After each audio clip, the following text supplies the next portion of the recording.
복음서 네 가지 중에 누가복음은 좀 독특한 점이 있는데요. 그중 하나는 예수님의 탄생 이야기가 자세히 기록되어 있다는 것이죠. 마가와 요한복음에는 기록되어 있지 않은 예수님의 탄생 이야기는 마태복음과 누가복음에만 등장하고 있습니다. 그런데 마태복음에서는 그 탄생 이야기에 예수님의 부모님인 요셉과 마리아에게만 집중되어 있었던 반면에 누가복음에서는 그 주변 인물들의 이야기가 함께 적혀 있다는 것입니다. 예수님의 친척이었던 세례 요한의 부모님 사가랴와 엘리사벳의 이야기가 있고요.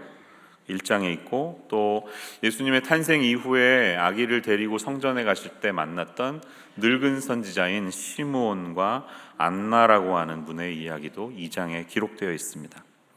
마태복음은 이 두 젊은 부부에게 시선이 집중되어 있다면 누가복음에는 나이가 한참 든 주변부 인물들에게 시선을 두고 있습니다. 아기 예수를 찾아서 경배했던 분들이 마태복음에는 동방박사들 이야기만 나오지만 누가복음에서는 무명의 목자들이 그 주인공이었습니다. 클래스가 달라도 한참 다르죠. 마태복음에서는 하나님의 사자 가브리엘이 아버지 요셉에게 나타났는데요. 누가복음에서는 어머니 마리아에게 나타납니다. 누가복음에는 10대에 불과한 청소년 마리아의 반응이 있고, 아기를 갖기에는 한참 늦은 나이가 되어버린 중년의 사가랴의 반응이 기록되어 있습니다. 그러니까 생각해보면 마태복음은 조금 교과서적인 정사가 적혀 있다면 누가복음은 야사를 다루는 듯한 느낌입니다. 그 이유가 무엇일까요? 저자의 의도가 다르기 때문입니다. 마태와 누가가 바라보는 관점이 달랐습니다. 마태복음은 정통 유대인들을 향해서 쓰여진 예수님의 전기, 그러니까 유대인들을 향한 책이에요. 당신들과 똑같은 핏줄을 가지고 태어난 유다 지파 다윗의 후손인 예수가 바로 메시아입니다. 여러분의 같은 핏줄인 이분이 바로 메시아입니다 라는 것을 설득시키려는 의도가 있었다면 누가복음의 메시지는 모든 사람을 향해서 메시아가 오셨다, 누구에게나 예수님은 메시아로 찾아오신다라는 메시지가 있습니다. 특별히 누가복음은 소수, 마이너에 해당되는 사람들을 향해 카메라의 초점이 머물고 있는 것을 발견하죠. 버림받고 소외된 사람, 가난한 사람, 죄인, 남자들보다는 여인들을 향한 예수님의 시선이 자주 등장합니다. 또 정통 유대인들뿐만이 아니라 사마리아인이나 이방인들에게 관심을 두는 예수님의 보편적인 시선을 우리는 발견할 수가 있습니다. 누가복음이 말하는 메시아는 모든 인종과 계급과 성별을 초월해서 모든 사람을 위해 오신 Universal Savior, 구원자를 발견하는 것입니다. 그래서 이야기의 시작도 좀 다른 거예요. 누가복음의 출발은 마태복음과 다릅니다. 특별히 예수님의 탄생 이야기를 다루는 1장과 2장 안에 네 그룹의 찬양이 등장합니다. 그것이 특징이에요.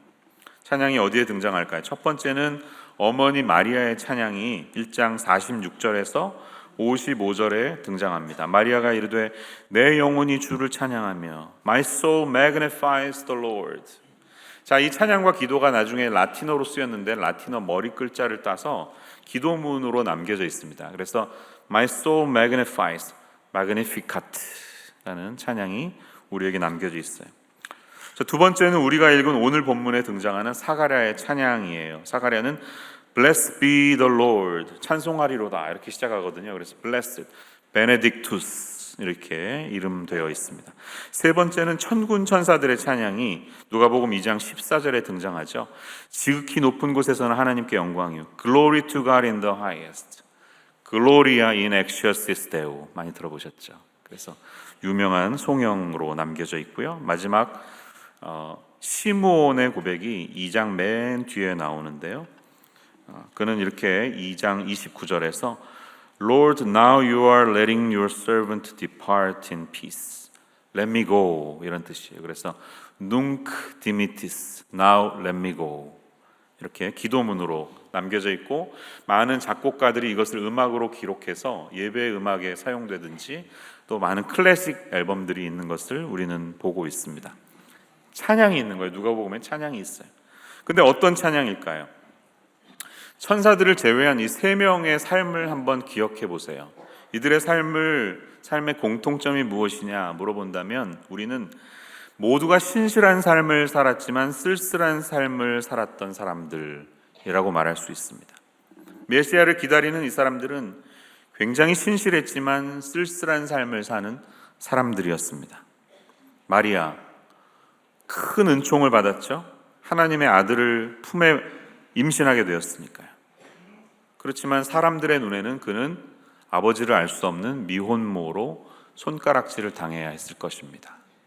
자칫 잘못하면 남편으로부터 파혼 선언을 받고 버림받을 운명에 처했을 비참한 인생이 된 것입니다. 사가랴, 굉장히 늦은 중년의 나이까지 2세를 갖지 못해서 절망하고 있었던 제사장, 전문직 종사자였습니다. 아이 갖는 게 쉽지 않잖아요. 아픔이 많이 있습니다. 그리고 마침내 겨우겨우 이 아이를 임신했을 때는 임신 기간 내내 9개월 동안 언어 감각을 잃어버려서 벙어리로 살아야 했던 아버지였습니다. 장애인으로 살았어야 했어요. 시므온, 거의 죽을 나이가 되어서까지, 아주 늙어서까지 자신의 사명은 받았는데 사명이 이루어지는 것을 보지 못한 그런 일상의 삶을 살아가는 직장인이었습니다. 내게 주신 사명이 있는데 그 사명이 이루어지지 않는 것이 1년, 2년, 10년, 20년, 30년, 40년이 되도록 결과를 보지 못하는 그런 노인, 늙은이의 삶이었습니다. 이들 모두는 하나님 앞에서는 떳떳했지만 세상의 눈으로 보면 낙오자이거나 현실 감각 없이 이상적인 종교 생활에만 빠져버린 사회적 비주류들로밖에 볼 수가 없습니다. 그러니 오늘의 주제는 신실했으나 쓸쓸한 삶을 살았던 사람들의 찬양이라고 말할 수 있겠죠. 찬양은 노래를 포함하지만 반드시 음악으로만 표현되는 것은 아닙니다. 찬양은 노래나 연주를 포함해서 하나님을 자랑하고 칭찬하는 인간의 모든 행위를 가리켜서 찬양이라고 말하는 것이에요. 찬양을 번역하면 하나님을 칭찬한다는 뜻입니다. 자랑하는 것입니다. 신실했으나 쓸쓸한 현실 속에 놓였던 이 사람들은 그럼에도 불구하고 자신의 모든 삶을 다해서 하나님을 자랑하고 하나님을 칭찬했던 사람들입니다. 여러분, 성탄절에는 우리가 캐롤을 빼놓을 수가 없죠. 성탄절에 음악이 빠지면 얼마나 허전할까요? 크리스마스 기분이 안 나죠. 추수감사절이 지나면 모든 가게에서 이제 캐롤을 틀기 시작하는데요. 저도 음악을 굉장히 좋아하니까 성탄절이 올 때까지 한 달 내내 캐롤을 자주 듣는 편입니다. 제가 구독한 음악 서비스에서 크리스마스 뮤직을 찾아서 검색해서 그 목록을 이렇게 틀어놓고 듣습니다. 며칠 전에는 그 A 뮤직에서 만든, 어디라고 구체적으로 말씀 안 드립니다, 에센셜 크리스마스라는 리스트를 딱 골랐어요. 그런데 제가 놀란 게 있어요. 그 에센셜 크리스마스 목록에 이런 곡들이 들어가 있는 거예요. Rocking Around the Christmas Tree, Jingle Bell Rocks, All I Want for Christmas is You. 마리아 캐리를 반맥여주는 곡이죠. It's the most wonderful time of the year, A holly jolly Christmas, Sleigh ride, It's beginning to look a lot like Christmas, Last Christmas. 이거 좋아하시는 분들 많죠? Deck the hall, Santa Claus is coming to town, Underneath the tree, Run Rudolph run. 이렇게 계속되고 있었습니다. 무슨 말씀인지 아시겠죠? 성탄절의 주인공인 예수님은 완전히 뒤로 밀린 채, 혹은 거의 언급되지 않은 채 다른 사람들, 다른 대상들만 축하받고 있는 것이 지금 우리가 살아가고 있는 현실입니다. 이미 오래전에 메리 크리스마스 대신에 해피 할러데이스라고 해야 된다고 우리는 강요받고 살아가고 있지 않습니까? 같은 시즌에 있는 한우카나 콴자 등의 소수 종교의 명절은 충분히 셀러브레이트 할 수 있는 권리가 있지만 당신네들은 아니야.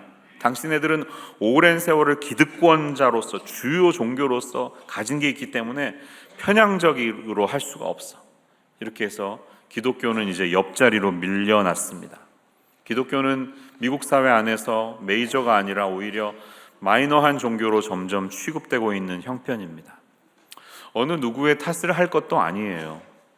전 세계에서 가장 많은 선교사를 해외로 파송하는 이 미국에서 보내고 있는 성탄절이 이러한 모양새로 갖추어진 것을 예수님이 보신다면 예수님이 어떻게 생각하실까요?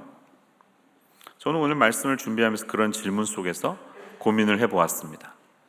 여러분의 성탄절은 어떠십니까? 추수감사절 못지않게 화려하게 차려진 식탁과 예쁜 포장지에 포장된 산타클로스 할아버지가 주는 선물, 그리고 크리스마스 트리와 징글벨 속에서 우리는 어떤 노래를 불러야 할까요? 어떤 찬양이 우리의 심령에서 나와야 할까요? 오늘 우리는 마리아의 찬양에서, 시므온의 찬양에서, 특별히 오늘 본문에 등장하는 사가랴의 찬양에서 그 질문의 답을 찾아야 할 줄로 믿습니다. 어둠의 그늘에 앉아있는 것 같은 이 미국의 성탄절, 그리고 강림절, 대강절을 보내면서 여전히 우리가 그래도 불러야 할 찬양의 이유가 있음을 기억할 수 있는 오늘이 되시기를 축원합니다. We still have the reason to sing. 우리는 여전히 이 크리스마스를 찬양하고 하나님을 찬양할 이유가 있습니다. 그 이유를 세 가지로 한번 생각해 보겠습니다. 첫 번째로 우리가 기억해야 할 사실은 우리를 돌보시고 구원하시는 하나님이 계시기 때문이에요. 그분을 찬양해야 합니다. 우리를 돌보시고 구원하시는 하나님이십니다. 아들을 임신했던 그 9개월의 기간, 그리고 드디어 탄생해서 8일이 지나면 유대인들은 아이에 대한 할례를 행하죠.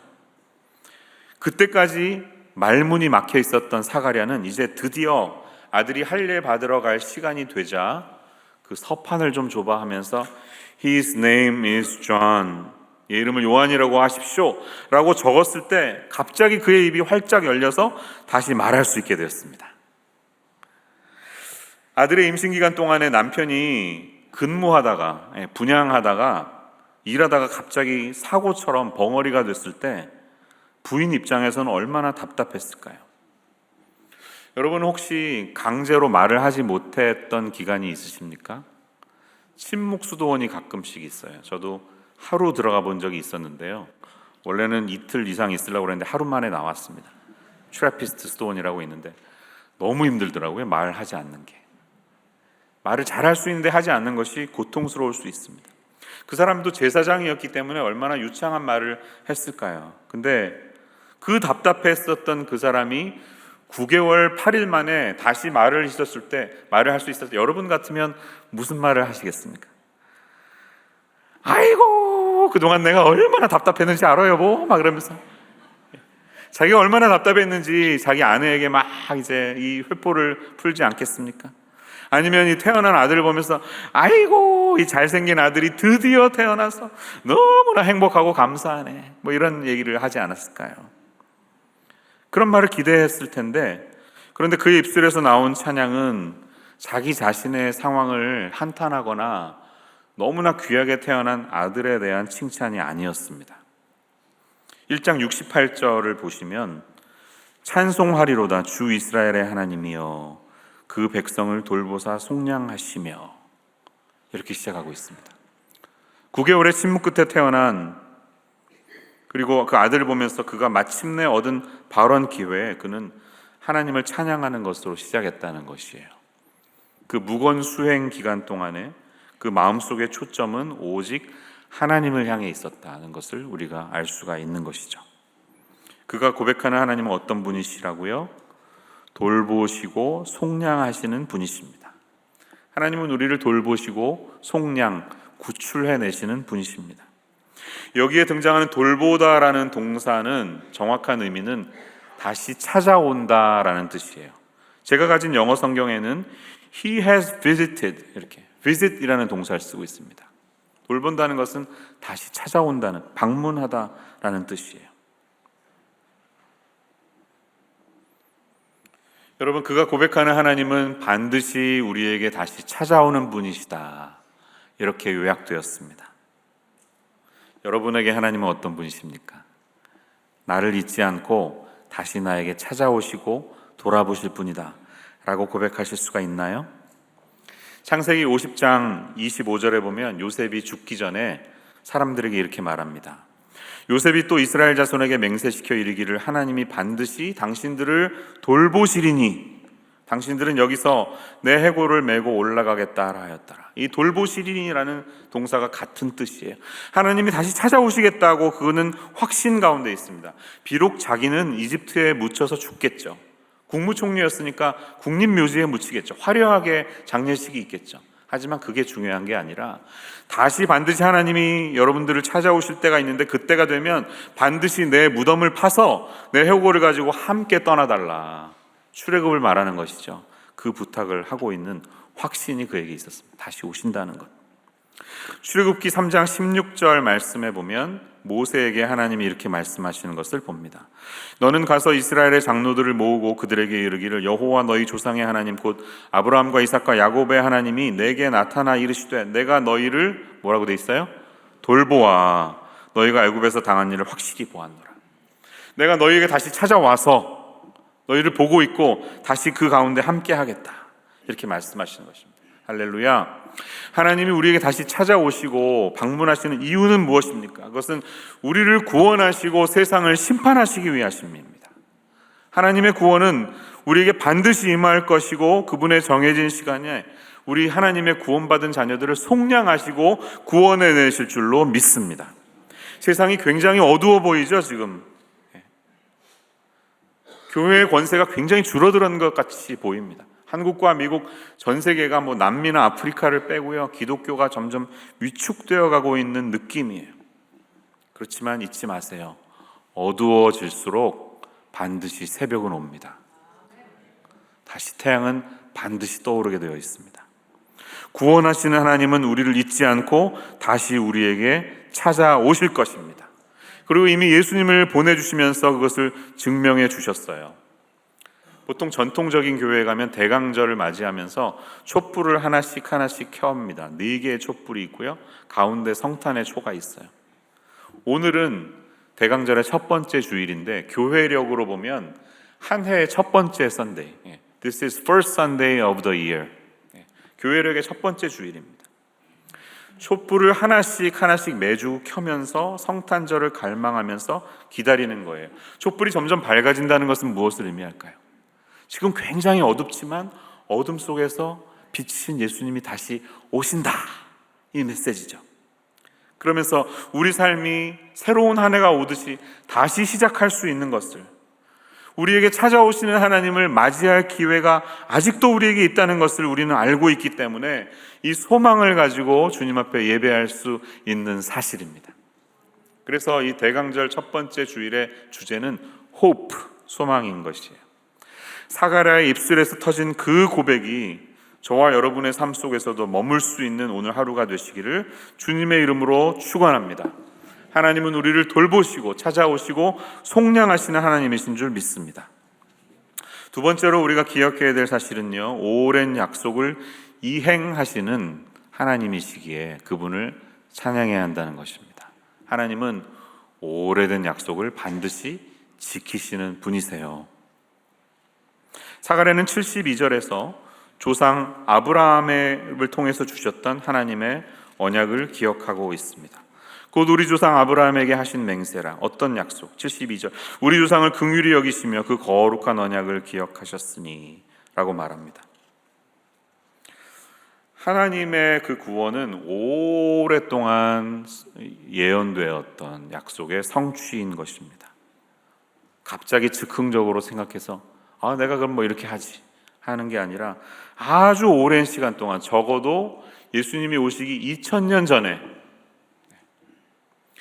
아브라함은 2000년 전의 사람이거든요. BC 2000년 전에부터 약속된, 창세기 12장의 약속부터 여러 선지자들의 예언을 포함해서 차곡차곡 한치의 오차도 없이 진행되어 왔었던 약속이었음을 사가랴는 기억하고 있어요. 자기 직업이 레위 지파 제사장이니까요. 아론 지파에 얼마나 언약을 잘 외우고 기억하고 있었겠습니까? 이제 아들의 탄생을 보면서 그 오랜 시간 약속되었던 말씀들이 드디어 이루어지고 있음을 그는 보고 있는 것입니다. 구약에는요, 메시아에 대한 예언이 적어도 300번이나 기록되어 있죠. 그런데 그런 예언들이 모두 다 예외 없이 성취되고 있는 것을 여러분은 잘 아실 것입니다. 예수님이 어디에 태어나는지, 누구의 처녀에게 임신되는지, 그리고 그 가는 과정 속에서 어떤 어려움을 겪을지, 돌아가실 때 창에 찔리는데 뼈는 꺾이지 않는 것, 이런 모든 메시아에 대한 모든 예언들이 그대로 이루어진 것을 우리는 잘 알고 있습니다. 그런데 그런 특별한 메시아의 예언을 제외하고라도 구약의 전체가 사실은 예수님의 이야기다라고 보아도 무방합니다. 여러분은 구약 전체가 예수님에 관한 것임을 알고 계십니까? 누가복음 24장 27절과 44절을 보시면 예수님이 이렇게 말씀하신 적이 있어요. 이 두 말씀은 같이 한번 읽어보겠습니다. 27절 44절 시작. 이에 모세와 모든 선지자의 글로 시작하여 모든 성경에 쓴 바 자기에 관한 것을 자세히 설명하시니라. 또 시작. 또 이르시되 내가 너희와 함께 있을 때에 너희에게 말한 바 곧 모세의 율법과 선지자의 글과 시편에 나를 가리켜 기록된 모든 것이 이루어져야 하리라 한 맛이 이것이라. 네, 예수님이 구약의 모든 말씀이 결국 나를 향한 것이고 그것 내가 주인공이었다라고 확인해 주신 것입니다. 요한복음 5장 39절에는 이런 말씀이 있죠. 너희가 성경에서 영생을 얻는 줄 생각하고 성경을 연구하거니와 이 성경이 곧 내게 대하여 증언하는 것이니라. 아멘. 갑자기 더워져서 조금 온도를 낮춰주시면 좋겠습니다.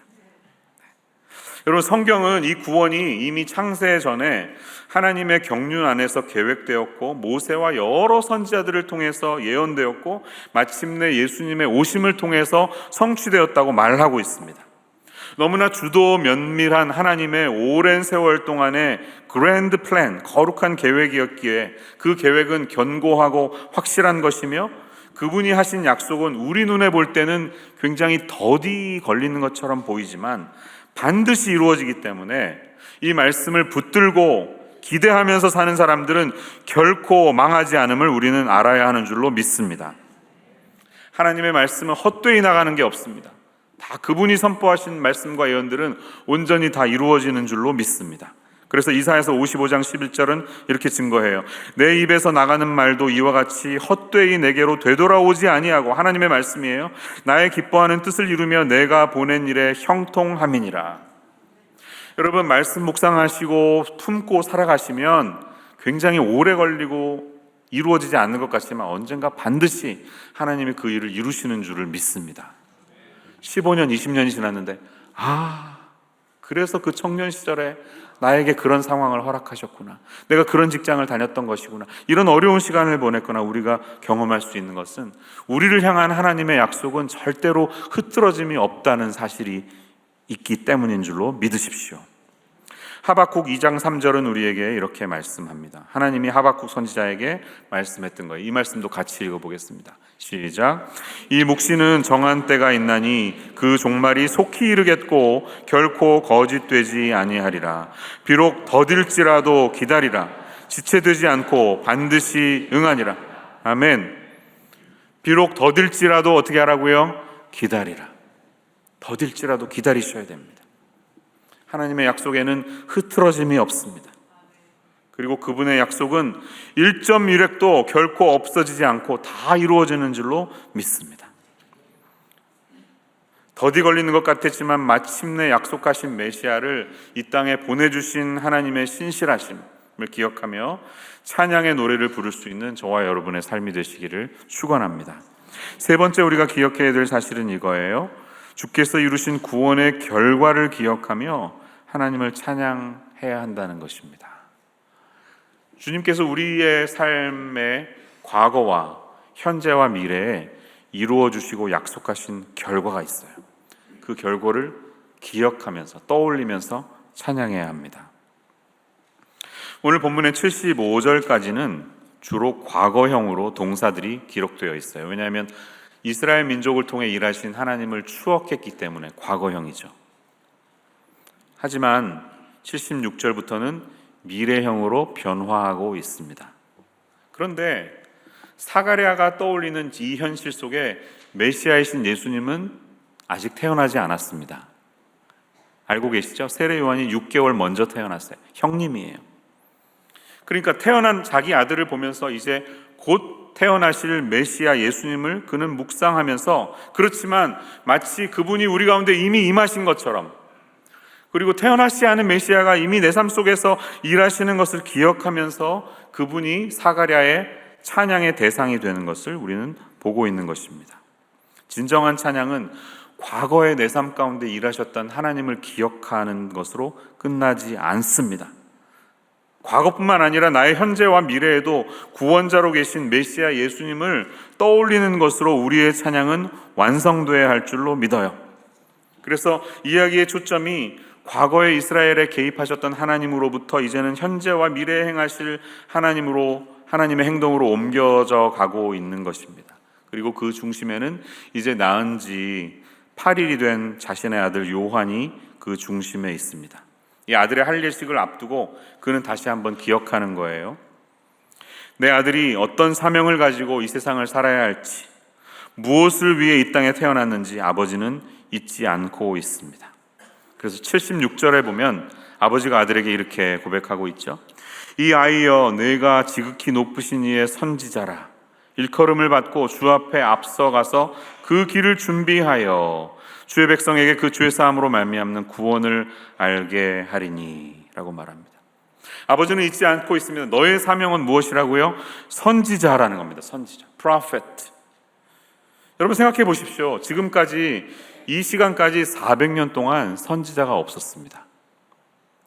하나님이 400년 동안 침묵하셨어요. 말라기를 끝으로 400년 동안 한마디도 안 하셨어요.